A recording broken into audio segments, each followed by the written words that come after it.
Grandes Doutrinas Bíblicas, capítulo 27. Cristo, o sacerdote.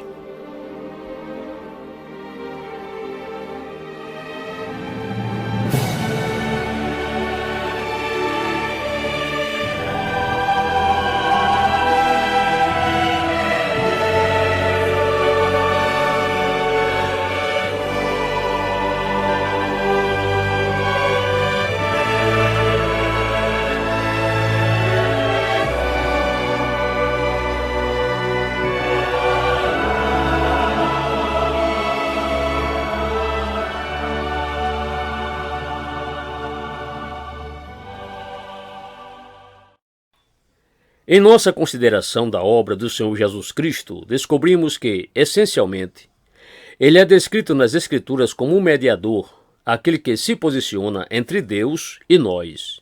E, além disso, vimos que ele exerce três funções primordiais como mediador. Ele é profeta, sacerdote e rei, e dependemos dele nessas três formas. Em razão da terrível ignorância que resulta do pecado, necessitamos de alguém para ensinar-nos, visto que o pecado é constantemente descrito nas Escrituras como ignorância. Pecadores são aqueles que jazem nas trevas, suas mentes são obscurecidas, carecem de ser iluminados. Ele veio como a luz do mundo, o mestre, o profeta, e já consideramos as formas nas quais ele profetiza. Agora prosseguiremos considerando o que as Escrituras nos relatam sobre ele como sacerdote. Enquanto que o sacerdote é aquele que nos representava diante de Deus, o profeta é aquele que representava Deus diante de nós. Profeta é alguém que veio com uma mensagem da parte de Deus ao homem. Sacerdote é alguém que vai a Deus da parte do homem, alguém que se aproxima de Deus a favor do homem. E, como já dissemos, estaremos constantemente reiterando e enfatizando a nossa suprema necessidade, que é, evidentemente, a necessidade de um sacerdote. Precisamos não só de ser libertados das trevas do pecado e de sua ignorância, precisamos ainda mais de ser libertados de sua culpa e da pobreza vinculada à culpa consequente do pecado. Ora, a Bíblia nos ensina em toda parte que o Senhor Jesus Cristo é o nosso grande sumo sacerdote. O que significa isso exatamente? Há um maravilhoso relato disso em Hebreus, capítulo 5, versos de 1 a 5. O objetivo do autor, ao escrever sua epístola, em certo sentido, foi mostrar a preeminência do Senhor Jesus Cristo.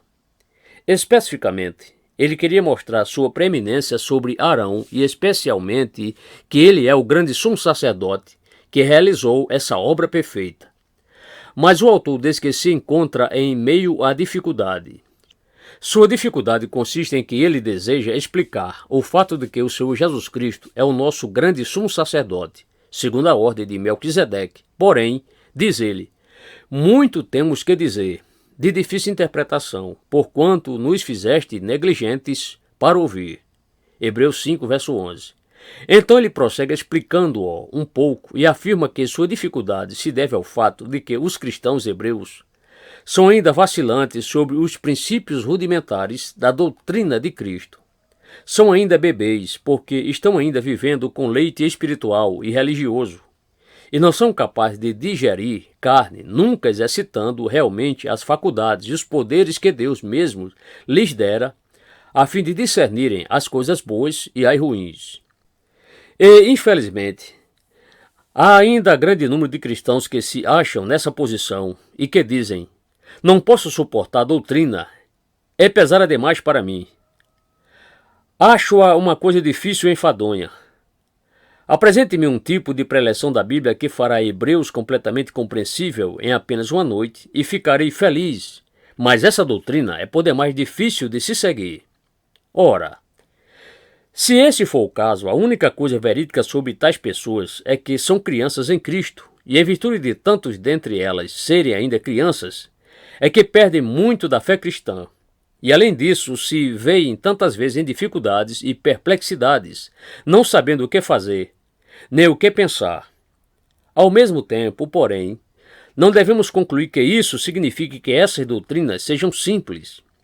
E é devido a elas não serem simples que, com tanta frequência, se tornaram a causa de dificuldade ao longo da história da Igreja cristã. Presumo que há outro tema sobre o qual tem havido mais confusão do que esta doutrina que agora estamos considerando. O diabo, obviamente, tem estado preocupado em atacar a fé mais neste ponto do que em qualquer outro. Esta doutrina é algo crucial, tanto que ele tem concentrado sua energia nela de uma forma excepcional, e o resultado é que, através dos séculos, encontramos erros e heresias em relação a esta questão, e ainda os encontramos neste mundo moderno. Mas isso mostra o quanto é realmente importante estudá-la, por mais difícil que possa ser, para que saibamos o que a verdade é, e então estaremos em condição de refutar os falsos ensinos que nos cercam. É por isso que as seitas se encontram tão ativas neste presente tempo. Falsos mestres alegam que são os únicos que possuem a fé cristã real e que todos aqueles dentre nós que pregamos a fé evangélica não enfatizamos o que eles enfatizam. Ora, a única coisa a fazer com todos esses ensinos é examinar o que eles têm a dizer sobre a expiação, sobre o meio de reconciliação. E se fizermos isso, descobriremos que é precisamente neste ponto que eles são defeituosos. De modo que isso se torna da máxima importância para nós. É sempre importante que saibamos o que fazer e no que crer, mas é de uma importância tremenda se desejamos salvaguardar tanto a nós mesmos quanto aos outros que porventura sejam mais fracos que nós, de sermos desviados por essas fortes ilusões e sutilezas do pecado que tão constantemente se disfarçam hoje como anjos de luz. Daí parece-me que a melhor maneira de encarar esta questão é começar, antes de tudo, por uma abordagem do que a Bíblia nos ensina sobre um sacerdote, ou o sacerdócio em geral. Essa é uma forma muito positiva de nos aproximarmos desta doutrina e existe um grande volume de ensino bíblico sobre este tema. Noutras palavras, a maneira de descobrir o que a Bíblia diz sobre o próprio Senhor como o grande sumo sacerdote é tomá-lo num nível mais baixo e começar daí, visto que todo ele é uma única peça. O Velho Testamento aponta para o Novo. Ele é uma espécie de tipo do qual Cristo mesmo é o antítipo. Portanto, o que sabemos sobre a natureza e a função de um sacerdote? Bem, a melhor definição que encontramos em qualquer parte da Bíblia é naqueles 5 primeiros versículos de Hebreus, capítulo 5. Deixe-me apresentar-lhes alguns pontos do que fomos informados sobre um sacerdote. A primeira informação que temos é que ele deve ser tomado dentre os homens, a fim de ser seu representante. Verso 1. A segunda é que ele é escolhido e designado por Deus. Ninguém toma para si esta honra, senão o que é chamado por Deus, como Arão. Versículo 4. A terceira é que ele age no interesse dos homens, nas coisas pertencentes a Deus. Isso é realçado claramente, porque todo sumo sacerdote tomado dentre os homens é constituído a favor dos homens nas coisas pertencentes a Deus. Versículo 1. A quarta característica é que ele tem de oferecer dons e sacrifícios pelos pecados. Versículo 1. Esses são os 4 elementos que são enfatizados nesses versículos, mas é também ensinado a lures nas Escrituras que um sacerdote deve ser santo, que deve ser moralmente puro, que deve ser consagrado ao Senhor. Lemos em Levítico 21, versos 6 a 8. Santos serão a seu Deus, e não profanarão o nome do seu Deus, porque oferecem as ofertas queimadas do Senhor, o pão do seu Deus. Portanto, serão santos. Não tomarão mulher prostituta ou infame, nem tomarão mulher repudiada de seu marido, pois santo é a seu Deus. Portanto, o santificarás, porquanto oferece o pão do teu Deus. Santo será para ti, pois eu, o Senhor, que vos santifico, sou santo. Os sacerdotes eram separados. Não tinham obrigação de fazer certas coisas que as demais pessoas tiveram que fazer. Eram consagrados ao Senhor. Por conseguinte, podemos sumariar a função de um sacerdote da seguinte maneira. O sacerdote é essencialmente um mediador que faz 2 coisas principais. Em primeiro lugar, ele faz propiciação por meio de sacrifícios e, em segundo, ele intercede a favor do povo. Vamos fazer uma avaliação desta palavra propiciação. É um termo usado no 3º capítulo de Romanos, naquela grande seção que começa com o versículo 24.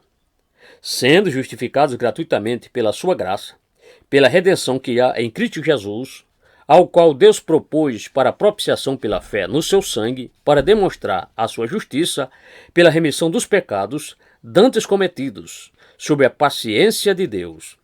E João a empregou também em sua primeira epístola. E ele é a propiciação pelos nossos pecados, e não somente pelos nossos, mas também pelos de todo o mundo. 1 João 2, verso 2. O que, pois, é propiciação? Ela é aquilo que satisfaz as exigências da santidade violada. Significa uma satisfação que é feita à santidade violada de Deus. Até aqui temos sumariado as funções de um sacerdote através da exposição desses 2 pontos principais. O seu primeiro dever era propiciar a Deus e então ele tinha que interceder a favor do povo. E isso nos traz imediatamente a um aspecto muitíssimo vital de todo este tema. O sacerdote propicia oferecendo ofertas e sacrifícios. Não podemos ler o Velho Testamento sem cruzar constantemente com esse fato. Entretanto, tenho visto muitos cristãos que nunca leram essas partes das Escrituras. Dizem que não conseguem entendê-las. Concordo que são difíceis, mas são mencionadas no Novo Testamento e especialmente na Epístola aos Hebreus. Portanto, focalizemos o ensino principal das Escrituras sobre ofertas e sacrifícios. Ora, eles foram oferecidos tanto antes do tempo de Moisés quanto depois dele. Ofertas e sacrifícios foram, contudo, definidos de uma forma especial na lei que Deus deu a Moisés. Vocês os encontrarão no livro de Levítico. Eles se encontram organizados e definidos de uma forma muito detalhada ali, porém, houve ofertas e sacrifícios antes disso. Portanto, que significado devemos atribuir-lhes? Não é necessário gastarmos tempo em tratar extensamente dos falsos conceitos, embora me sinta fortemente tentado a fazer isso, porquanto há tantos hoje que leem livros sobre o que se chama religiões comparadas, onde muitas falsas ideias são ensinadas sobre esses assuntos. Não só isso, porém, todos os que conhecem algo sobre a obra missionária nos diferentes países sabem muito bem que o povo pagão tem noções totalmente errôneas quanto ao propósito e função de ofertas e sacrifícios. Assim, mencionemos apenas de passagem, rapidamente, alguns desses falsos conceitos. Existem aqueles que creem e ensinam que a principal função dessas ofertas e sacrifícios consiste em servir como uma espécie de dom que é destinado a assegurar favor. Esse, dizem, é o seu objetivo. As pessoas fazem oferendas a fim de angariar o favor de seu Deus. E há aqueles que ensinam que tal é o significado dessas coisas na Bíblia. Dizem que não devemos crer no que a Bíblia nos diz, porque ela nos afirma que Deus fez o homem perfeito e que o homem começou em boas relações com Deus e em seguida se transviou. Eles, porém, ensinam que os homens começaram como os animistas que pensavam que cada objeto natural tinha seu próprio Deus.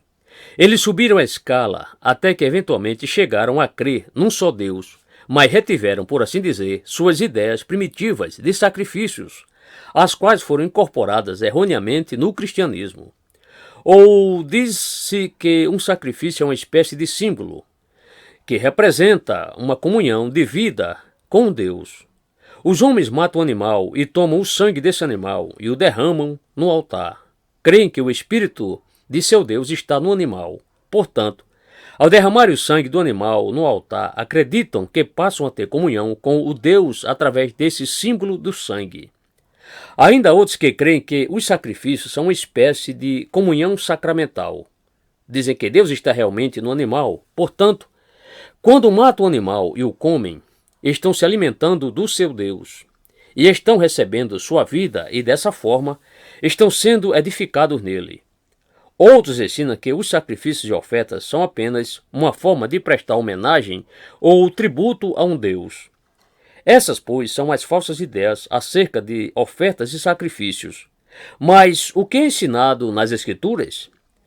Para que possa responder-lhes, preciso apresentar-lhes um novo termo. O que é ensinado nas Escrituras é que as ofertas e sacrifícios, especialmente as ofertas pelo pecado e transgressões, e esse foi o caso antes que o sistema mosaico fosse introduzido, era piaticulares. Ora, qual é o significado disso? Bem, dei-me o trabalho de consultar 2 volumes do dicionário Oxford para ver o que ele teria a dizer sobre esse termo, e ele disse que o mesmo quer dizer expiatório. Pensei, isto é muito interessante, próprio de um dicionário. Ele nos mantém à busca de palavras. Vocês se veem em dificuldade com o termo piacular, então se veem confrontados com o termo expiação. Entretanto, focalizemos alguns desses termos juntos porque são de vital importância e devemos ter o seu significado bem nítido em nossas mentes. O primeiro é propiciação, que significa, como já vimos, satisfação das exigências pela santidade violada. O segundo é expiação. Expiar significa extinguir a culpa, quitar a pena, fazer reparação por algo. Quando o pecado é expiado, ele é descartado, é apagado, é eliminado, é abolido. O terceiro é reconciliação. Reconciliar significa estabelecer acordo. Na verdade, significa da mesma opinião. Significa que 2 pessoas que anteriormente estavam desunidas são reunidas e procedem como se fossem uma só. Portanto, todo o propósito da reconciliação consiste na restauração de relações amigáveis entre 2 partes que anteriormente estavam separadas. E a grande doutrina bíblica da reconciliação nos informa como Deus e os pecadores foram reconciliados, como a mesma opinião foi produzida. E assim, sumariando, há 3 coisas principais que são os elementos essenciais para o nosso Senhor agir como nosso sacerdote, a fim de assegurar esta reconciliação de pessoas pecaminosas com Deus. Primeiramente, satisfação precisa ser oferecida ao Deus ofendido, propiciação. Em segundo lugar, deve haver uma substituição de sofrimento e morte por parte de alguém que é inocente para merecida punição da culpa, expiação. E em terceiro lugar, uma sociedade de vida precisa ser efetuada entre aquele que tem sido ofendido e o ofensor, reconciliação. Ora, a alegação das Escrituras é que o Senhor Jesus Cristo já fez tudo isso. Se vocês olharem para tudo isso em termos dos sacrifícios do Velho Testamento, e o que era reivindicado para eles, então verão que eles faziam essas 3 coisas. Por exemplo, somos informados muito definida e explicitamente em Levítico capítulo 1, verso 4. E porá sua mão sobre a cabeça do holocausto, para que seja aceito por ele para a sua expiação. E em 4, verso 20, e fará a este novilho como fez ao novilho da expiação, assim lhe fará. E o sacerdote por eles fará propiciação, e lhe será perdoado o pecado. Então, lemos novamente em Levítico como o povo, ou o sacerdote, o representando, tinha que pôr suas mãos sobre a cabeça do animal, que estava para ser sacrificado. Qual era o objetivo de se fazer isso? Era o sinal da transferência de seus pecados e sua culpa para o animal, que seria morto em seu lugar. E assim pode ver que o sacrifício era definitivamente expiatório. A culpa era transferida a fim de que o pecado e a culpa pudessem ser removidos. Da mesma forma, lemos sobre a expiação do sangue sobre o altar e sobre o propiciatório. Em gotas de sangue eram outra memória do pecado, demonstrando que a vida estava no sangue e que essa vida tinha sido tirada e derramada no propiciatório, a fim de que o povo pecaminoso pudesse ser reconciliado com Deus. A ofensa que fora cometida era deste modo tratada, e além do mais, evidentemente, somos constantemente informados no Velho Testamento que o resultado de se fazer tudo isso era que os pecados do povo foram desse modo perdoados e cobertos. Levítico 4, 26. Esse parece ter sido o grande ensino dos sacrifícios do Velho Testamento.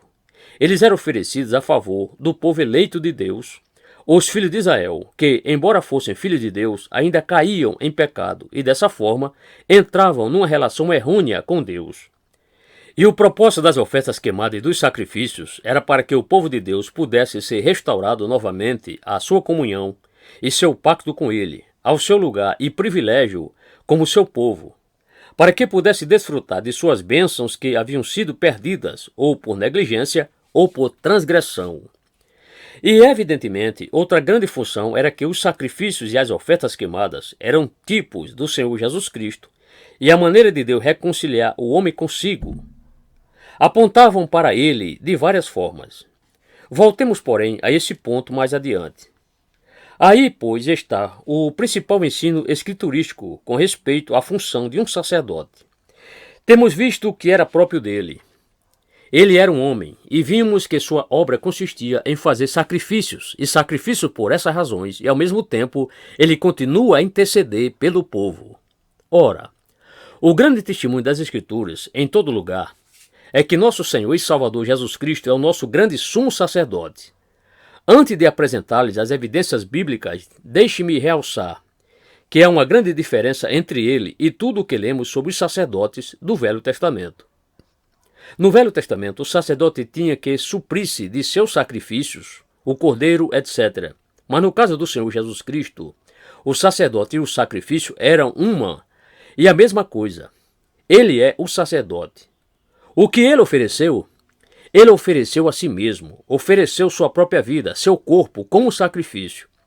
E assim, uma vez mais, descobrimos que ele combina em sua pessoa as coisas que eram separadas no Velho Testamento. Já vimos que, sob a antiga dispensação, o profeta, o sacerdote e o rei eram pessoas distintas. Cristo, porém, é todas as três ao mesmo tempo. Portanto, quais são as evidências para afirmarmos que ele é o sumo sacerdote designado por Deus?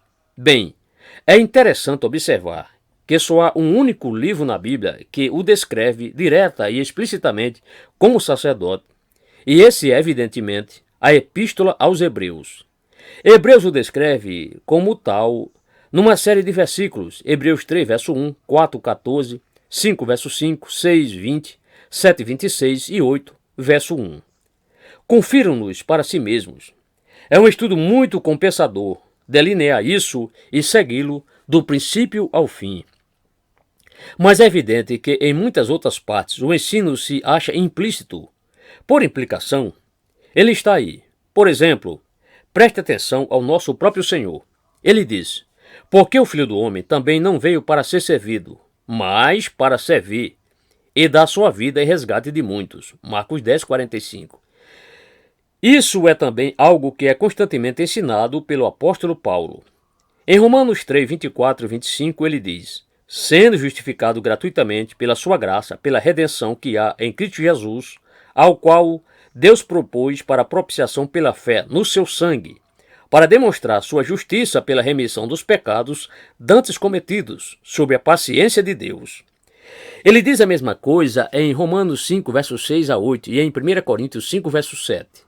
Porque Cristo, nossa Páscoa, foi sacrificado por nós. 1 Coríntios 15, verso 3 é igualmente uma grande afirmação desta doutrina, e poderia citar muitas outras. Encontramos o mesmo ensino nos escritos do apóstolo João.